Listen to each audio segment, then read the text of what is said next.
So this is a new spot meter designed by Jonas Hebelane of Hedeco, and it's absolutely brilliant. It's not yet in full swing production, and there is a Kickstarter campaign set up to help it get to market. So if you're interested, I'll put a link in the description to the Kickstarter and you can have a read up yourself. But hurry up because it ends soon. And I have a prototype here that Jonas sent me, which I've been using lately. And I must say, it's a very nice and accurate spot meter with lots of functionality, set over 4 buttons, all placed for one-handed use.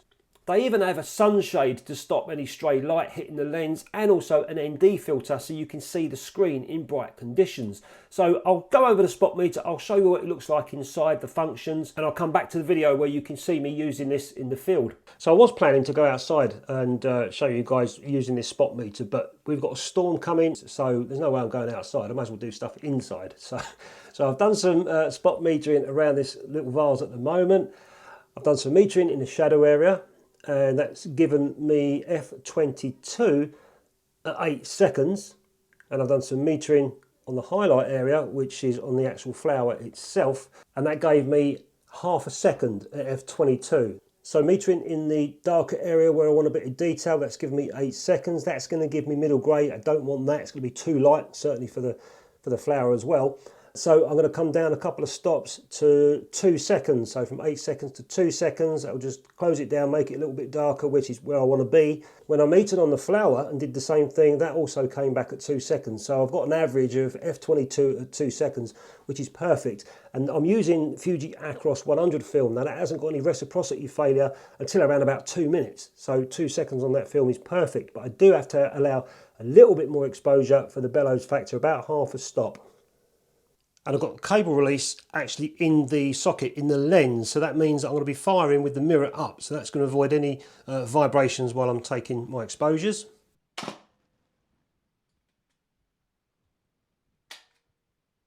And what I'm using here for the background, I've just taped up against the wall there, is my car cloth. So it's kind of like this grey car cloth, and you can see I've got some of the light spilling over on it, and I've got some creases in it as well, so hopefully they'll come out in the picture. So what you can see at the moment, this is the standard screen that you see when you look through. You've got your exposure scale. Mine is already set to the zone system. You've got your aperture, your shutter speed, your EV numbers, your ISO value, and also the center metering spot. And you can change all the parameters in the menu system, such as your ISO, which goes from 0.5 all the way to 12,800 ISO. You've got placement. Now this is really useful, so if you're working with the zone system, if for example I meter on a shadow area where I want detail, I'll normally get middle grey and then knock down a couple of stops from zone 5 to zone 3. But I can set the spot meter to do this for me and already return a value at zone 3 as my placement. So when I point the meter to an area where I want shadow detail, it will return a value of middle grey -2 stops. Average, this is where I can have the spot meter work out an average for my scene over 3 metered areas, such as my white cloud, a darker shadow and a mid-range, and it will then take all those readings and work out an average for me.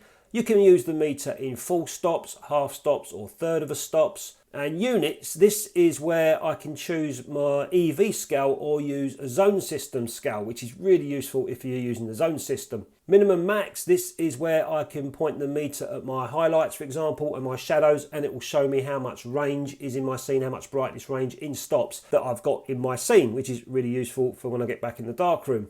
And you can also show and hide certain parameters. So for example, if you only work in EVs, you can turn off all the other parameters and it'll only show you the EV number. And this function enables you to link or couple the aperture and shutter speeds together. And finally, you've got a calibration tool, so you can fine tune the spot meter to match your camera. Maybe your camera shutter is off slightly, and then you can tweak the calibration accordingly. And this is the firmware detail of the spot meter, but I've noticed there is no plug-in USB or anything like that if you want to change the firmware in the future. And the whole unit is powered by a simple 2032 button cell battery, and it's got an auto function off as well. So if you accidentally leave it on, it will turn itself off. So the battery should last a long time. And you can see how the unit easily fits in the hand. This is my left hand. They also do a right-handed unit, and here it is here. And this time I've just done a bit of spot metering on this side. I don't want to blow this out. I can't develop this for the highlights because I've got different scenes and different shades and tones going on, so it's not like one single sheet. So I've got a whole row of 15 to develop. So I'm not going to develop for the highlights, I'm just going to try and control the exposure as I go along with the light. So I metered the spot metered on here, it gave me 1/8 of a second, which is middle grey, so I need that to be whiter. So I'm just going to open up the exposure a couple of stops, reverse of what I was doing with the shadows, and shoot this at 1/2 a second.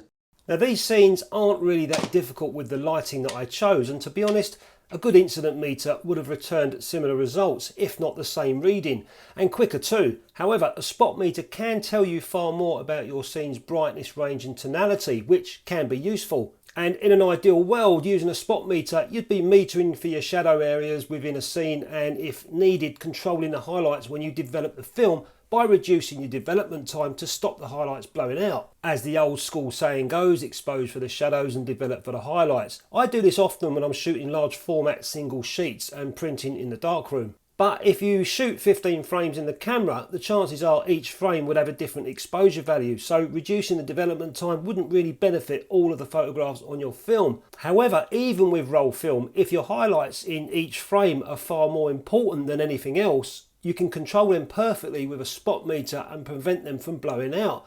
Mostly that would lead to a high contrast image, but that's okay if that's the look that you're going for, and it's a good way to meter as well. And the highlights should be bang on in your normal development. Another way of using the spot meter is with a grey card. Because the meter only ever returns a middle grey value, if I point it to a grey card, then everything else should be well exposed. So I've just used the old vase again, put a cone in. This time, because the lighting's all pretty much the same, it's pretty much even, I'm just going to use my grey card and meter off of that. So that should give me where I need to be, and it reckons 1/2 a second exposure time, same aperture.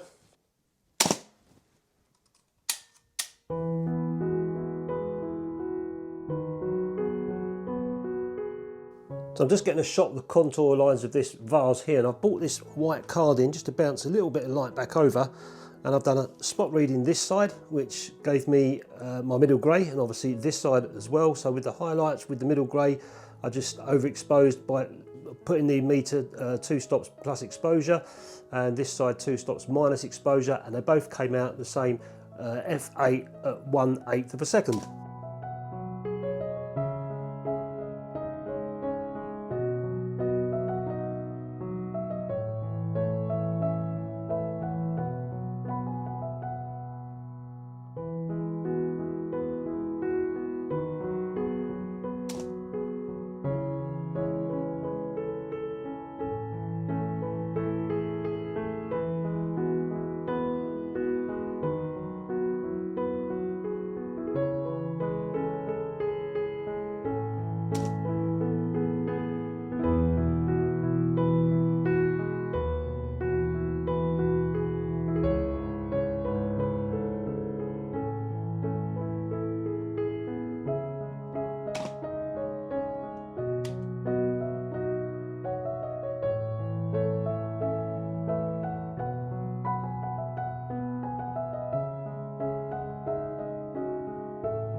So there's the spot meter from Hedeco, and they sent it to me to try out and give them some feedback. They wasn't asking for reviews on my channel, but I just thought it'd be great to push this out for you guys to have a little look, see if you want to help them with their Kickstarter, but also for a bit more information in the film industry or in the film community about what's coming up. So this is a spot meter from Hedeco, and I think it's fantastic. From the moment they sent it to me, I wasn't quite sure what to expect, but as soon as I started playing with it, I could see the benefits, especially inside the menu system, especially changing it from EV to zone system, and the setting as well, where I could set wherever I wanted it to be on zone 2, 3 or whatever, and press the button, it would give me back that reading. I thought it was brilliant. But this is a pre-production model that they've sent me, a prototype if you like. They said that the casing is going to be changing, they're going to be putting glass at the front. They've also told me a few things inside the computer is going to change, such as a battery level indicator as well is going to be going in there.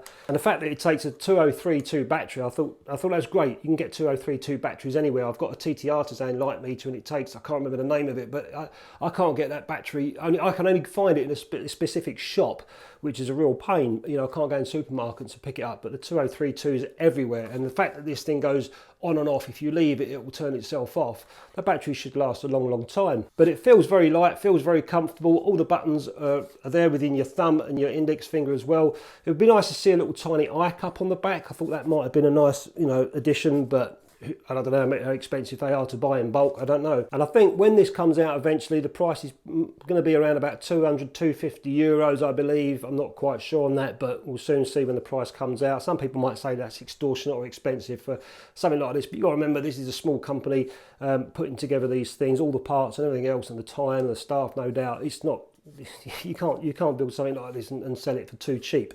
But saying that, you can pick up the Sekonic spot meters like this one for around about the same price, and also the Pentaxes and the old Minoltas, the old style classic ones that look a bit like this from the 80s. They're pretty inexpensive now online. If you're desperate for a spot meter, have a look at those as long as they work. If you haven't got no use for a spot meter and you want to get into light meters, these little tiny reflective pocket meters, this one from the Story is about £50. These are fantastic if you use the cameras that haven't got a light meter in, or maybe your light meter's knackered in your camera. These things are about 50 quid, and that's if you want to get into spot metering anyway. If you're shooting 35mm roll film all the time, or 120 roll film, different scenes and stuff, you don't really need a spot meter. I use it if I want to really nail down on my exposures and match my negatives with the paper that I've got in the darkroom, you know, and sort of use the zone system in a way that it helps me. That's what I find handy about the spot meters. But also I like using the spot meter sometimes to test the brightness range of my scene, just to make sure that my shadows and my highlights are going to be within a decent range for me to go in the darkroom and make prints with. So, but other than that, I'll use a spot meter or the reflective meter inside the camera, if not one of these little tiny things. There's not many spot meters online. If you look, there's only another one I think from Ravani Labs that I've seen.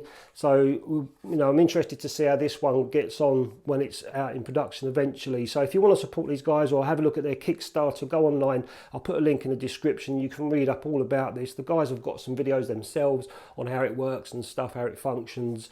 But that's my 2 cents worth on this little tiny light meter. I think it's fantastic, and well done to the guys for bringing this out. I'm looking forward to using this one in the future with my photography. No doubt you'll see it more on the channel. Cheers guys, enjoy the weekend, catch you next time.